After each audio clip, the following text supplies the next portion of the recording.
Microsoft Dynamics 365 Business Central. In this video, we're going to learn about blanket sales order or blanket purchase order. A blanket sales order represents a framework for long-term agreement between you and your customers.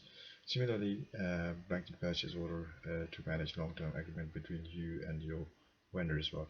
A blanket order is typically made when a customer has committed to purchase large quantities that are to be delivered in several smaller shipments over a certain period of time.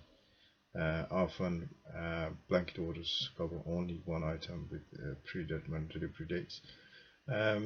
You can use obviously on the other side for the vendor as well that blanket purchase order is typically made when a vendor has you have committed with the vendor that obviously you want these small deliveries to be coming in. So let's start with blanket sales order.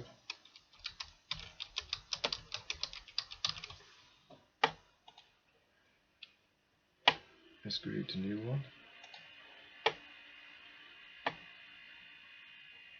So I'm going to say I'm going to sell this to School of Arts. It's a blanket order for them. So you put items. Let's say you put one of these items, and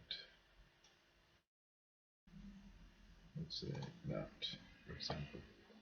So for example, they say they want 100 items in probably next 5 deliveries or shipments, and for this one let's say 90, so we can understand better.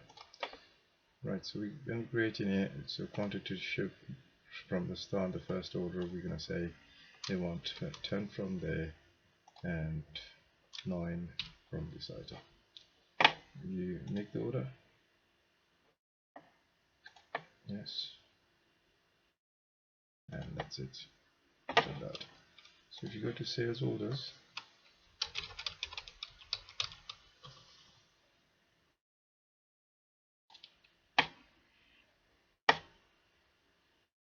the last one will be the School of Arts, Fine Arts, or Fine Arts, and we'll see the quantity.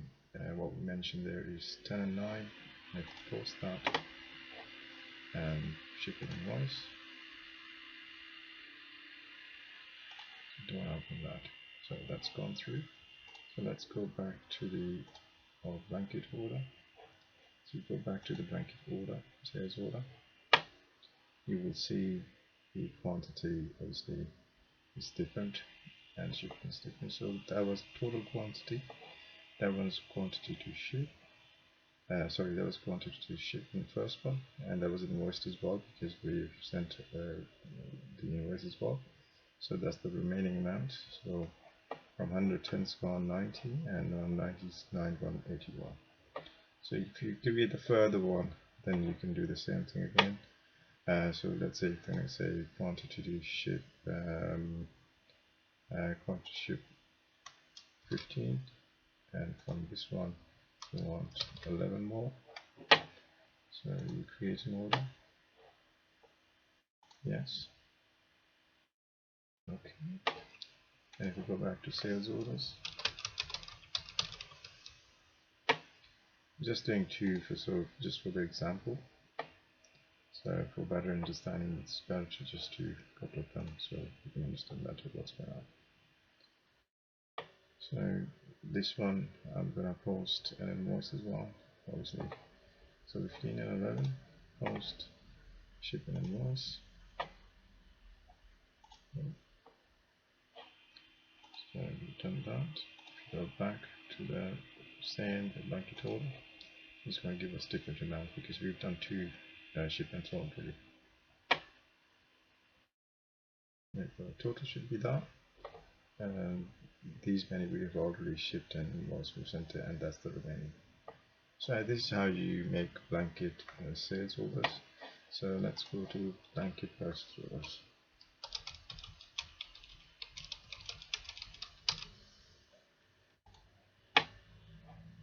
So let's make a new one that we want from a vendor.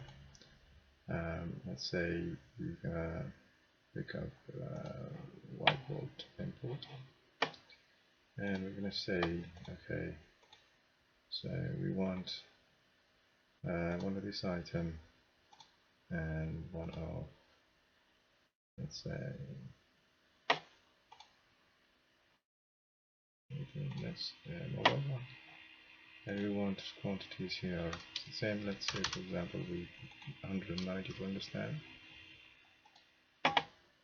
So we want to receive the quantity 10, or let's say 11, and this one we're going to say 15. So obviously it's the first time sent this information is empty because we haven't posted that yet.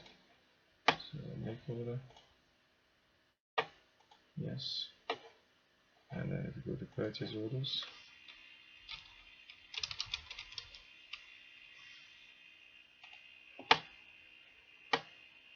and let's say this was the last one, and then we made that through blanket purchase order,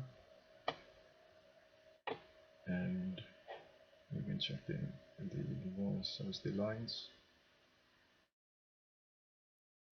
1115, put the invoice number, and then we post